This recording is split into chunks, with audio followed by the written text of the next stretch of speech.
dogs that are running around outside the van. Yeah, Okay, good. Can you shake hands? I can't with these voices. You hear something? I did too.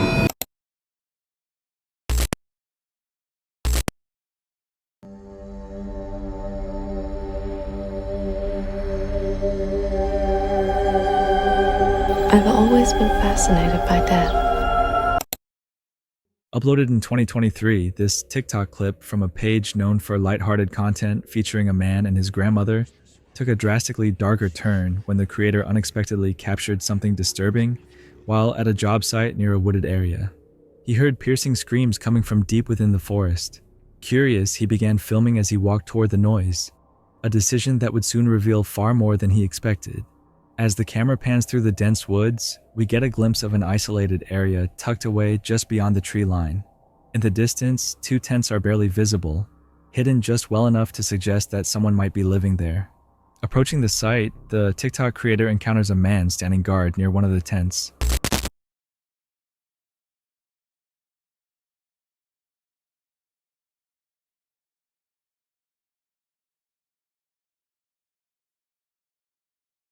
What's up, bro? You good?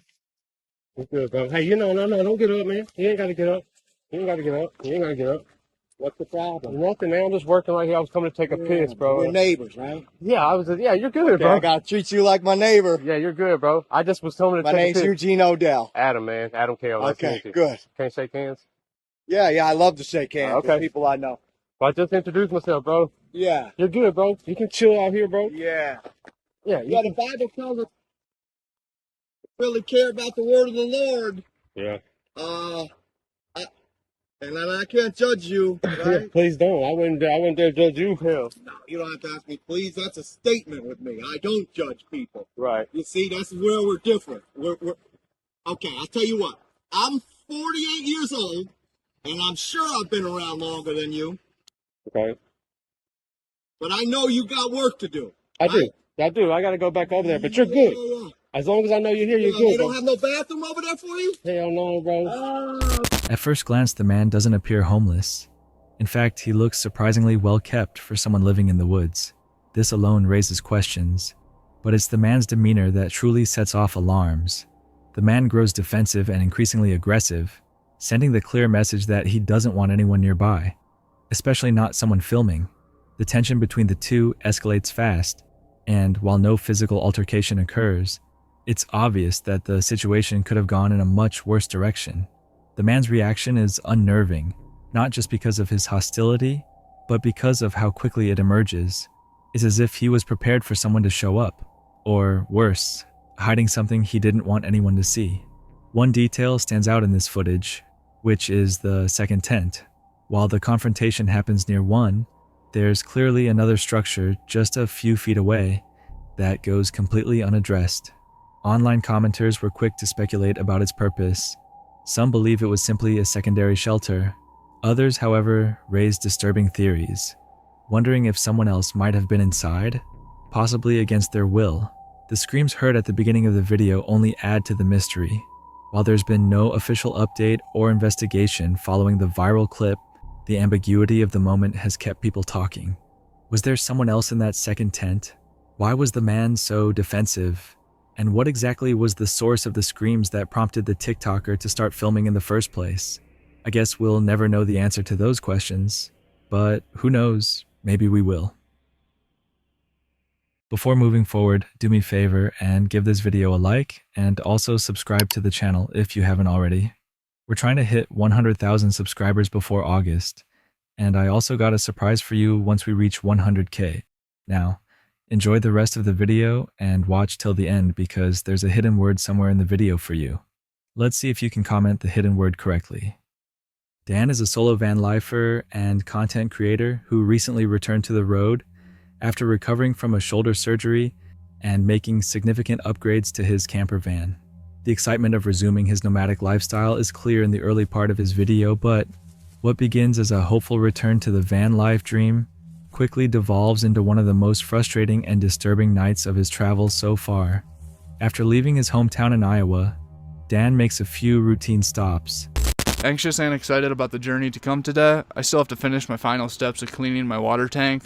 About 24 hours ago, I put bleach in my tank, and while waiting for that tank to drain, I finished packing up and organizing for the road trip heading west. After everything had been loaded into the van and the tank of bleach water had been emptied, the last thing to do was fill the water tank with fresh water, and then hit the road a whole quarter-mile down the road to fill up the fuel tank with some fuel. And once the van was full of gas, we made our way out of town, stopping at the overlook to take one more look at the river and get a couple pictures of the van before we head all the way west.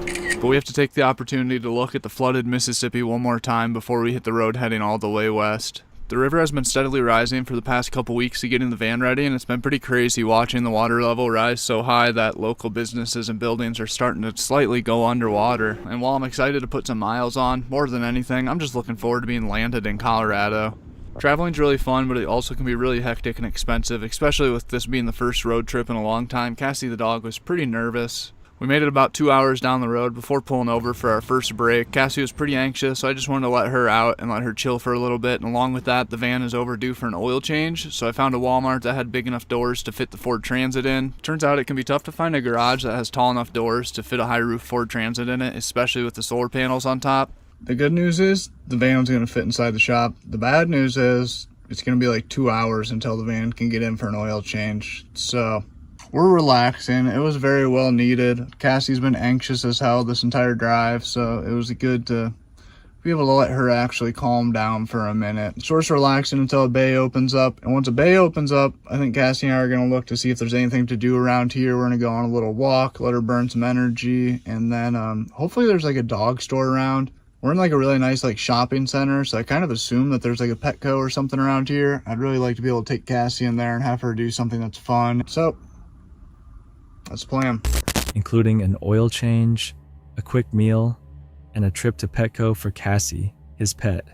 During the oil change, something unusual happens. Oil change, went got a bite to eat for me, and we went to the Petco, got her a doggy treat while we were there. I did find one drawer unlocked that I left locked in the van, and there was some boot prints in the back of the van, like the guys were messing around inside the van. Kind of weird. There's no reason to come back in the living space for any reason at all doing an oil change. I don't see anything missing, and I don't care. They're probably just checking it out. I do have the dash cam plugged in. It looks like maybe it was recording the whole time, so hopefully I can get that footage and put it in right now. There might be some really funny responses about the racing sim being in the passenger seat. But I'm going to eat this burrito, and then we're going to hit the road. It's always fun eating at Mexican restaurants as I travel. Mexican food can vary so much from restaurant to restaurant, and especially state to state. I was trying to wait to get some Santiago's in Sterling, Colorado, but I caved when I saw this place near the Petco. Eating this mid-Iowa burrito not only has me more excited for Colorado for the burrito, but also has me thinking about camping in the mountains and how much I can't wait to have a good view. But first I need to get some more gas. This is the second fuel up of the trip, and after that we're in it for the long haul with a full belly, full tank of gas, fresh oil, and a happy dog. 61.81, so we're about $100 so far. We're not even out of Iowa. Goddamn.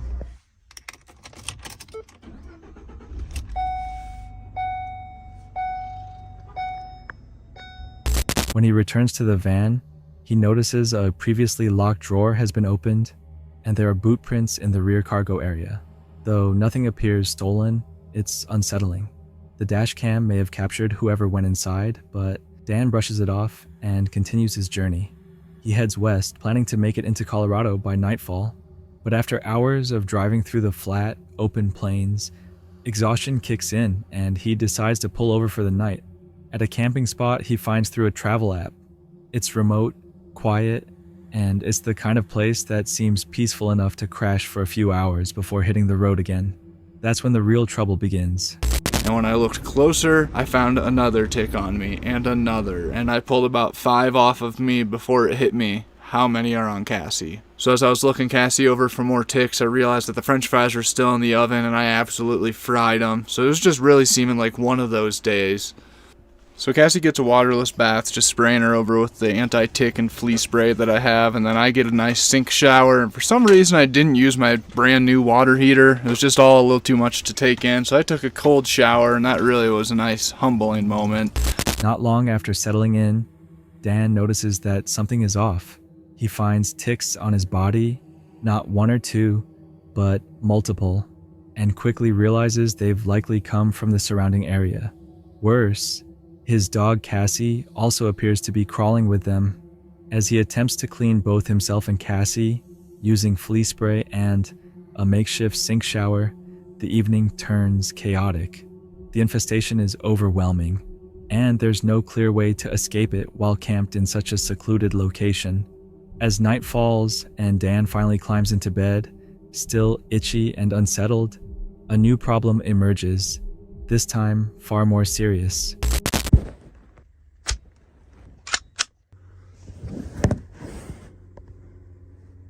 What's going on, bud? So I just woke up to the noise of something rutting around outside the van. I don't know if it was somebody f***ing with the back door handle or if it was just somebody bumping against the van. But we are parked somewhere that there should be no one near the van. And then I heard a loud belch. I got up and grabbed my safety device, and I haven't heard anything since. And that's when I realized somebody's trying to break into the van. I can hear somebody tugging on the door handle, and I am out in the middle of nowhere. And by this point in the day, I'm just irritated that my night's sleep is now going to be completely ruined, not only by the bed bugs and ticks, but by some Jimmy trying to break into the van. Normal person probably would have got up and drove to a new parking spot at that time, but I just truly had not one f*** left to give. So we tried to go back to sleep. I cannot sleep. Cassie's being antsy. I swear to God, there's bugs in the bed. I feel like they're everywhere. It's crazy. The dog's gonna act like she needs to go outside to go to the bathroom, but we can't go out there because there's fucking ticks everywhere. Around midnight, he begins to hear strange noises outside the van. It isn't wildlife. The sounds are like footsteps, movement, and then unmistakable pressure on the rear doors. Someone is outside, trying the handles, attempting to gain access to his vehicle. What had been a frustrating but manageable evening immediately escalates into a possible break-in attempt in the dead of night. With no neighbors, no nearby help, and no time to react, Dan is left to quietly listen and hope the intruder gives up. The noises continue briefly, including what sounds like a voice or even a belch, and then silence. Just enough to rattle the nerves and raise every red flag a solo traveler dreads. Despite the fear, Dan makes the risky decision to stay. Moving would mean packing everything up in the dark, possibly exposing himself to whoever, or whatever, is nearby. He tries to fall asleep, but the anxiety of being surrounded by ticks and possibly being stalked by someone outside keeps him awake for most of the night. Cassie is restless too, likely picking up on the tension. There's no comfort, only unease. By morning, things still haven't improved. More ticks are found on Cassie, prompting an urgent visit to the vet. The emotional weight of everything that's happened is clearly wearing Dan down. This was supposed to be a smooth return to the road. Instead, it became a night filled with paranoia and exhaustion. What did you make of this encounter? Like always, let me know. After several camping experiments in a converted car, YouTuber Wandering Where finally took a significant leap by getting his hands on a fully kitted VW T6 camper van. I'm about 40 minutes away from picking up the Volkswagen T6, and I've got to tell you, I'm super excited. The weather today is blue skies and blazing, and it's predicted this for the whole week. And to have this weather and the use of a fully fledged camper for the week as well is just going to be amazing. I've got an amazing plan where I want to take it and explore with it, but for now I think what I'm going to do is drive over, see the guy, pick up the van, and then I'll meet you guys on the flip side on the road in a VW T6. Now here's the thing with this van, all silliness aside, it is kitted out fully as a Volkswagen camper. As you can see, it's got the beautiful quintessential VW setup with really nice shiny laminate coating on all this woodwork. It looks amazing. It's got a full pop top roof, which I haven't seen yet, and obviously it's got a really nice rocker bed. I do believe this is the actual T6 material. I guess like what comes standard with a T6, some of you guys are going to know a little bit better than me. In the front is also very nice in terms of the seating and the material that's used here. I do love it, and he's had the VW stitched in, really nice. And because this is sort of a custom built VW setup in here, it's got some nice little extra features which you know, sort of plug sockets down the way. It's got a massive box in the back here for storage. And then even down here, there's like, you haven't got the normal side door, but you've got an extra one down here and access to this area from the side instead. Now, obviously, I've only had like a quick 5-minute look around this van as I'm going through it with Robert. But hopefully over the next 4 or 5 days that I'm going to be using it, we're going to get to know this van really well. Wandering Ware had selected a remote woodland site known as Banktop, located near Stone, England. It had garnered glowing reviews on Park4Night, with many campers praising its beauty and quiet charm. The initial impression was positive. Well, gotta say it, it's not my normal kettle of fish in the woods, but it feels really nice. Loads of birds tweeting, all bluebells around. Could be a nice spot for the night. It is really busy though. I'm just hoping it's dog walkers and normal walkers. And despite being a bit out of his usual element, more remote than he liked, the tranquility of the area was hard to ignore, but red flags emerged almost immediately. I'm not entirely sure about this place. I'm going to show you something now, and I'm warning you, some of you won't want to see it. It's a little bit adult. We just found something. As the Blues Brothers would say, one use prophylactic. That's disgusting. I mean, leave your trash, but mate, there's trash and there's trash. I really hope this is not the local dogging spot. I really do. We've got another van up the way. These park sideways, I'll pretty much assume they're there for the night. Fingers crossed. Oh, mate, there's nothing in the reviews about it. It's supposed to be a fantastic little spot for the night. No bother. About 5 or 6 reviews, all 5 stars. None of them mention the use prophylactic on the side. Gutted. Get the kettle on, think about something else. While taking a short walk near his van, he stumbled across a used prophylactic discarded on the ground, a discovery that pointed to after-hours activity happening in the woods. Another van nearby had parked sideways, raising suspicions further. While everything still seemed technically normal, the clues suggested that this forest might host a different crowd once night fell. As the sun began to set, vehicles arrived sporadically. Well, dinner's done. And the belly's full. I've got to tell you, I'm actually starting to wonder whether I'd read the right reviews at the right spot for this place. Seems a bit lively. I've just had a car pull up next to me, sped in, and then reversed up with speed, and then sped off with speed, and then sped out the car park, and there's a constant flow of traffic. You're not going to see anything, but... And you might not hear it at the minute, but there's a few cars. I mean, I don't know. There's a few voices all the way, male voices. They are only chatting, but it's like 10:15 at night. There's not a lot to do around here, and it's a weekday. I don't really get why this car park's so busy at such a late time of night. At least we got that van next to us. Pulling in, reversing aggressively, then speeding away. No one lingered, and few headlights stayed on long enough to get a proper look. At one point, a car sped into the lot, paused for seconds, and disappeared again. It became clear that this wasn't just a scenic lookout anymore. It might be a local hotspot for late-night meetups. By 10:30 p.m., the activity continued. Wandering Ware remained in his van, trying to relax, but his concern grew as he noticed voices, laughing and talking in the distance. Even more unsettling was the lack of mention of this behavior in the app's reviews. It was like no one had dared document what really went on there at night. The situation worsened around 3 a.m.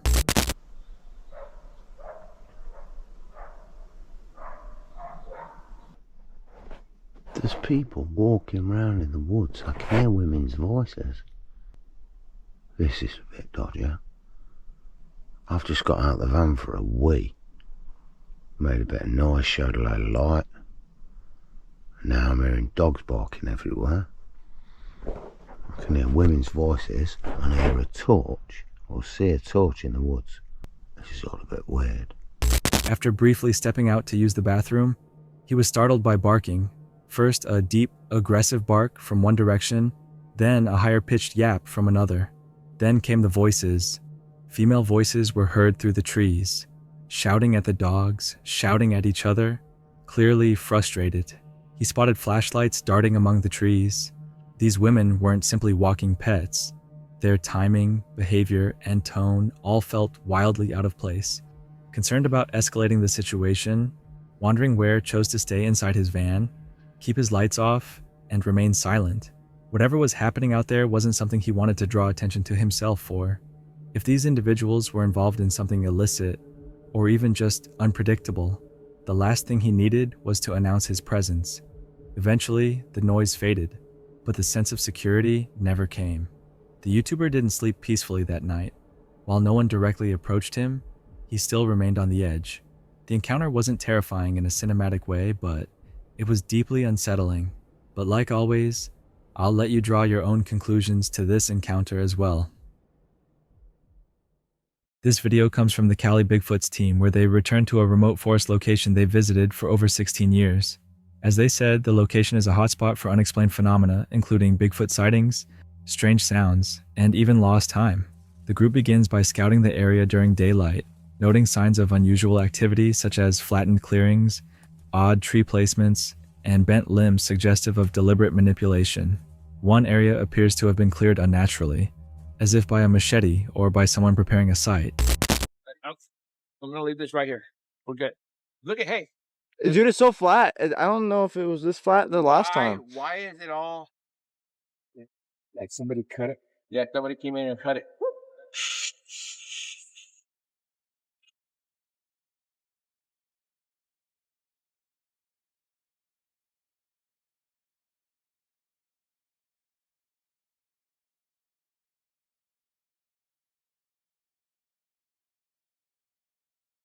Clear. So every time we come up here, we have the microphones on and we have earphones throughout the night, and we always hear something messing around the campsite with the dishes, moving stuff on the tables. We look outside to the windows, we don't see anything. We usually have the flare pointed outward, but you know what? Let's have it pointed towards the campsite this time and see if maybe if we start hearing it, we could see whatever it is. So I got a ghillie suit here, and I am going to camouflage the tripod as much as I can.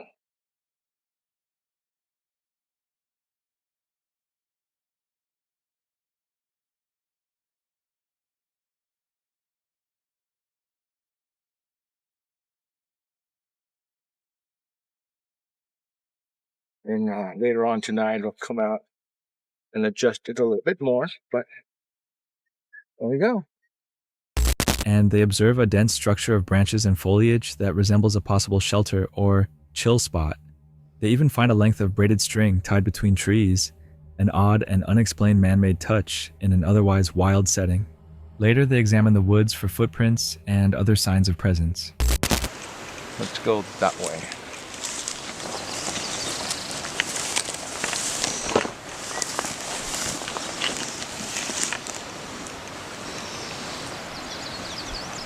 That.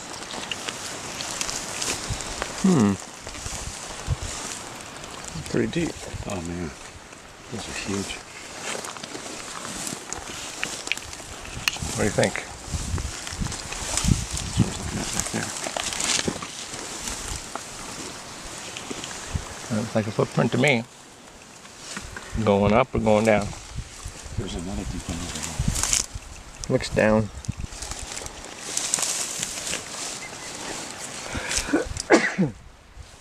You kind of notice the pattern going down. Yep, sure do. Yeah, exactly. No reason for that. Right there. What do you think? Is that a foot? Yeah. Right there. The toes. Feel the toes up here. Oh yeah. Feel the toe right there? Yep. Shit. It looks like one. Just like toes at the top. Yes, I sure see that.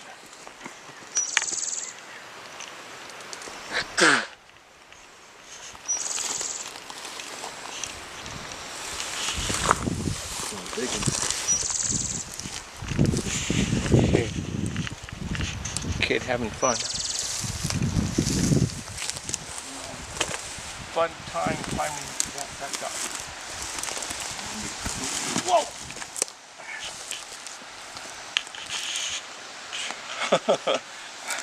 That's a hole there. A few impressions suggest large bipedal tracks. The team places fruit as a peace offering and sets up a thermally sensitive camera camouflaged in a ghillie suit to try and catch any nighttime visitors. As night falls, things escalate. I was noticing that. I believe that Oh.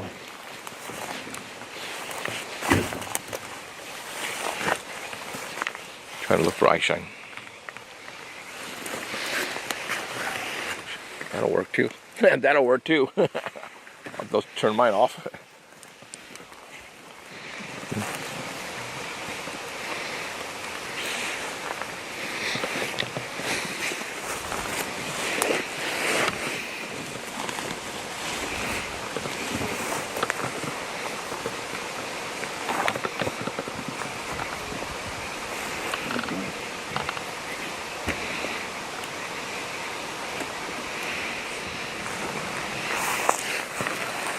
Can't see where I'm walking, so I gotta.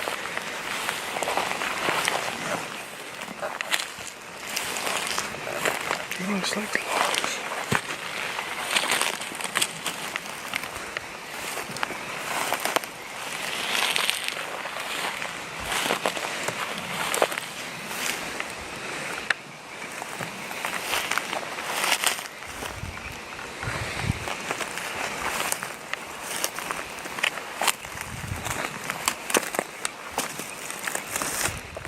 Frogs are loud.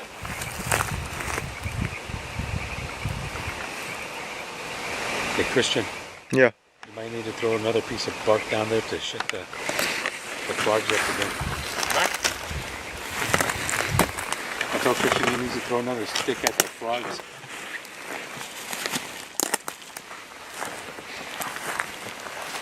That's what we did last time, huh? Yeah. Shit. One time when The team documents a series of faint but unmistakable footstep sounds circling their campsite. These movements are deliberate and slow, seemingly careful not to make noise, but still picked up by their sensitive audio equipment. The sounds persist past 4:30 a.m., with one team member noting that birds had already begun to sing before the walking stopped. One strange detail they observe is that the entire forest goes eerily silent around 7:17 a.m., a phenomenon they've noted before in similar encounters. Although no visual confirmation of a creature is captured, the intensity and duration of the audible footsteps, along with the strategic pacing and timing, make them suspect intelligent intent, possibly something stalking or observing them without wanting to be seen. Additionally, a flattened spot near their gear seems as though something sat or laid there during the night. The team finds no damage or signs of aggression, but the persistent audio presence and the proximity of the noises raise the tension. The team acknowledges that while nothing unusual occurred the first night, the second night left a lasting impression. They assert that something bipedal was indeed present, stealthily circling them for hours. Whether it was Bigfoot or something else remains unknown, but they're confident that they were being watched and studied. While there's no direct footage of Bigfoot, the combination of long-term familiarity with the area, recorded audio anomalies, and mysterious physical traces makes this one of their most noteworthy encounters yet. I personally think that even if it wasn't Bigfoot, something was definitely moving around outside their camp that night and trying hard not to be seen. But as always, let me know what you think. In a break from their usual lighthearted outdoor adventures, Mike and Gina from the Nowhere Bound YouTube channel set off on a more chilling mission to investigate the haunted Silver Run Tunnel in West Virginia.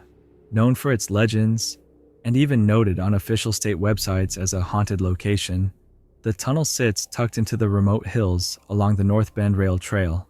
Despite not being a ghost hunting channel, Mike admits curiosity got the better of him, and with a sense of cautious excitement, they made the journey deep into the wilderness to see what they might find. The couple brought along a few unconventional tools for the outing. Mike packed a high-fidelity audio recorder and an EMF detector, a device ghost hunters often use to detect electromagnetic activity, which some believe signals paranormal presence. Gina, on the other hand, brought something a bit more intuitive, her own sensitivity to the paranormal. With a background of strange experiences she doesn't usually talk about on camera, she explained that she often picks up on subtle energies others might miss.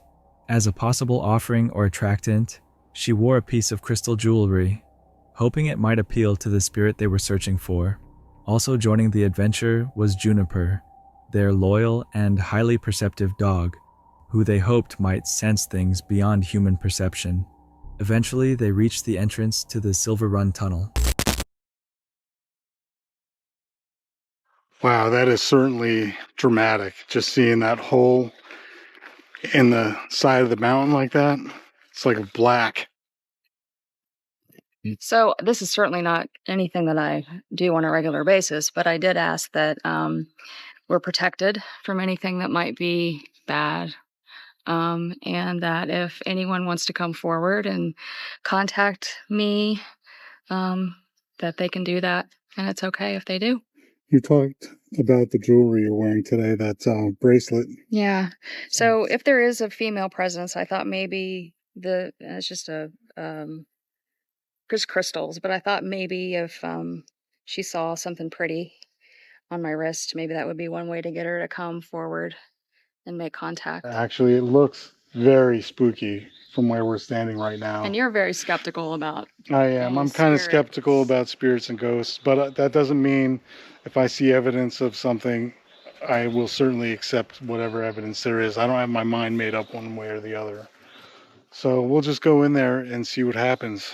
The local story tells of a young woman who died near the tracks in the early 1900s. The legend states that a young woman was killed near the tunnel in the early 1900s.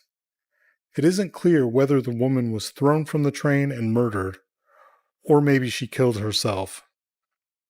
Engineers operating the Baltimore and Ohio tracks regularly reported seeing the woman on the tracks and hearing her moans. Some say she was thrown from a train, others believe she jumped. Regardless of the origin, railroad engineers over the decades have reported seeing her apparition standing on the tracks, sometimes hearing her ghostly moans through the tunnel. Mike and Gina entered the tunnel with gear in hand.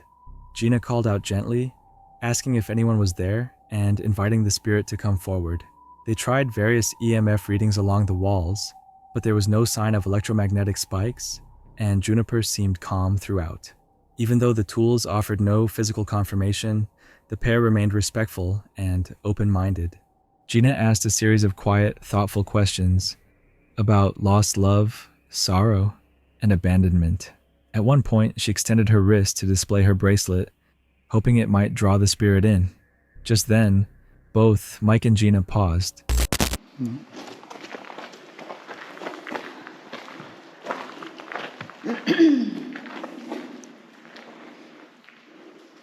Is there anyone here?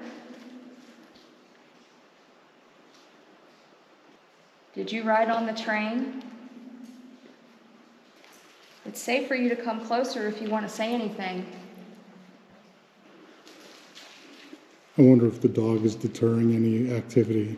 It's possible. The dog is very friendly. You can even pet the dog if you want to. All right, put it up to the dog. And show her your jewelry too.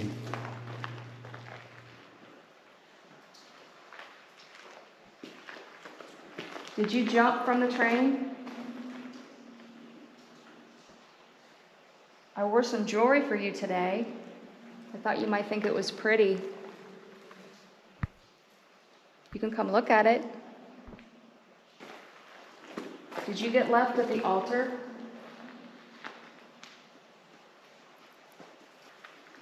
Are you sad?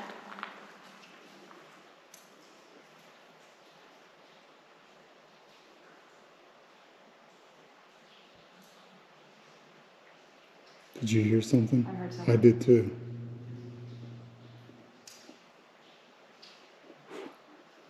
The hair on the back of my neck is standing up. You can come closer. I won't hurt you.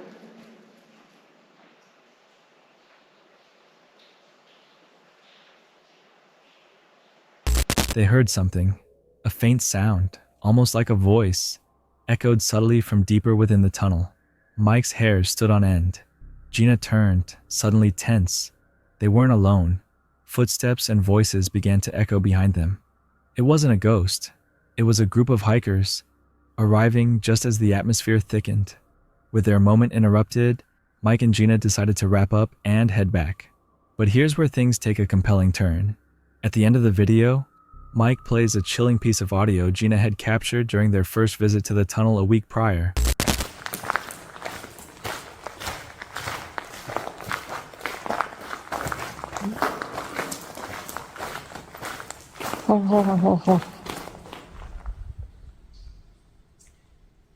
Did you just say something?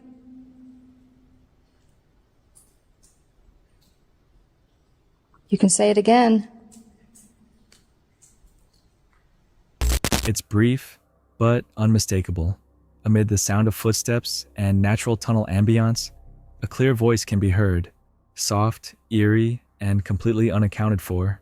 Neither Mike nor Gina had spoken at that moment.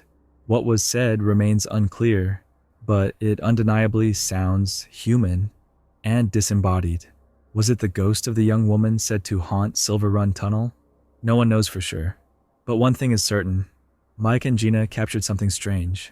Whether believer or skeptic, it's hard to deny the unnerving presence left in the dark as the video fades to black. What did you make of this encounter? Let me know. Uploaded on May 11th, 2025, this unsettling solo exploration comes from Dawson Toller, who ventured deep into the Smoky Mountains to investigate Elkmont, an abandoned Appalachian ghost town with a haunting past. Once a thriving logging and resort community in Tennessee, Elkmont was slowly evacuated and stripped of life throughout the 20th century. Due to federal acquisition efforts and shifting government priorities, residents were forced to either sell their land for full price and leave immediately, or accept a fraction of its value with permission to remain until death. By 2017, only 19 of the original homes were preserved from the nearly 70 structures that once populated the area. Elkmont's history is steeped in tragedy. In 1909, a catastrophic train crash took the lives of engineer Gordon Bryson and conductor Samuel Jenkins when their locomotive derailed into a nearby river. The town later saw the construction of the opulent Wonderland Hotel in 1912, later renamed the Wonderland Club. Over time, affluent tourists constructed vacation homes, but the boom didn't last. In 1925, the Little River Lumber Company secretly dismantled the railroad that connected Elkmont to the outside world, sealing its fate.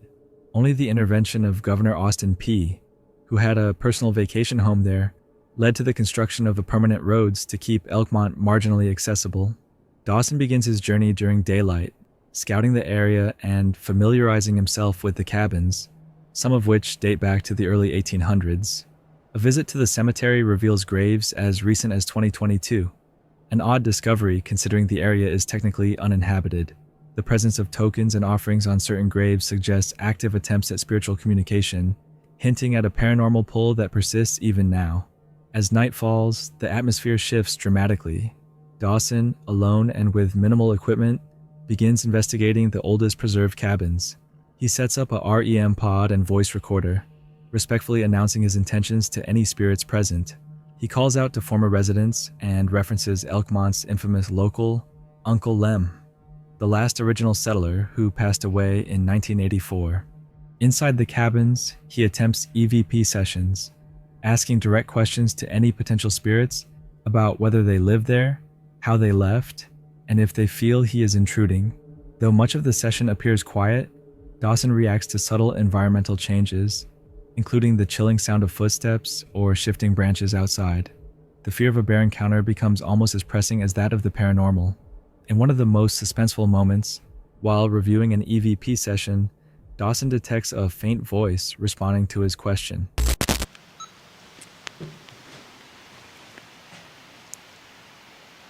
You want me to light this fireplace to make you nice and warm?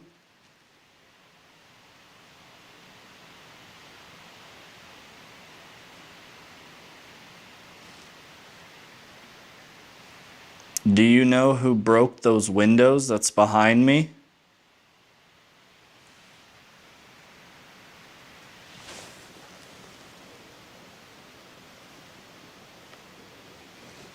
Did you sell your home for full price, or did you wait and die on this property?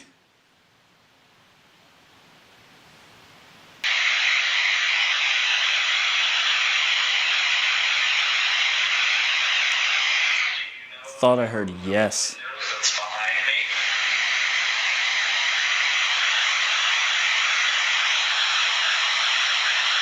If you're still watching, comment the hidden word thriller. Did you sell your home for full price, or did you wait and die on this property?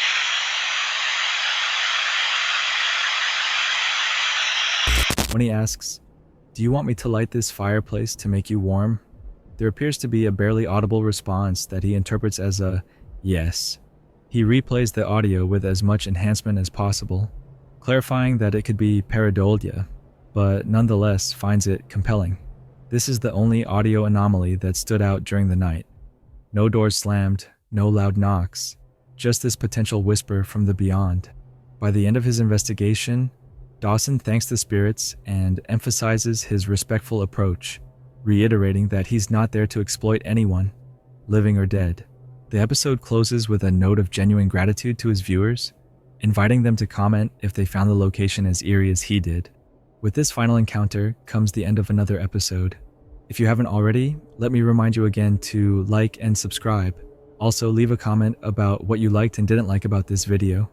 We always look to improve our video quality so you get the best videos possible. In about 3 seconds, there will be more disturbing videos on screen for you to watch. And with that, I'm out.